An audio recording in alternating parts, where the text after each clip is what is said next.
దానికి సంబంధించి ఈ రోజు వాళ్ళతో మాట్లాడేటప్పుడు కూడా చాలా క్లియర్ గా నేను అక్కడున్న వాళ్ళందరికీ కూడా నేను ఒకటే కోరుకున్నా.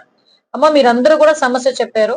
ఈ సమస్యని పరిష్కరించాలి అనుకుంటే డెఫినెట్ గా మీరందరూ కూడా ఒక కమిటీ కింద అందరూ రాలేరు కాబట్టి కొంతమంది కమిటీ ఆల్ పార్టీస్ నుంచి నేను ఈ పార్టీలకు సంబంధం లేదు కూడా ఏం అవసరం లేదు. నా నియోజకవర్గంలో, నా గ్రామంలో నేను చాలా నా కుటుంబంలో ఉన్నట్టుగా నేను ఫీల్ అవుతాను.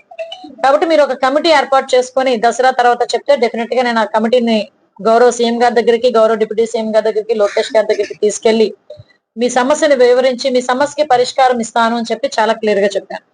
అయితే వాట్ ఎవర్ ఏం జరిగినా వాళ్ళలో కొంత భయం అని గాని, వాళ్ళలో కొంత అభద్రతా భావం ఉంది కాబట్టి, వాళ్ళ సొంత పిల్లనే కాబట్టి, వాళ్ళ ఇంట్లో ఆడపిల్లనే కాబట్టి, నా దగ్గర ఉన్న చనువుతోనైనా వాట్ ఎవర్ మేబీ నా దగ్గరికి వచ్చారు, నాతో మాట్లాడారు.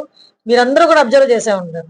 అక్కడ నేనేదో ఫోర్స్ ఉపయోగించుకోనో లేకపోతే ఇంకో కారు ఎక్కేసో నేను రాలా. నేను అక్కడే నుంచున్నాను, మైక్ పట్టుకున్నాను, వాళ్ళందరినీ కన్విన్స్ చేసుకున్నాను. వాళ్ళందరూ ఏదైతే నాతో చెప్పారో, అమ్మ ఆ వర్కులు కొంచెం ఆపండి అమ్మా అన్నారు. ఆపుతానని చెప్పాను. మీ తరపున నేను మాట్లాడతానని చెప్పాను. నేను ఆల్రెడీ ఆ పరిస్థితులు ఆ పొజిషన్ లోకి ఆల్రెడీ నేను ఇప్పుడు అధిష్టానంతో మాట్లాడే పరిస్థితి కూడా ఈరోజు తీసుకొచ్చుకున్నాను.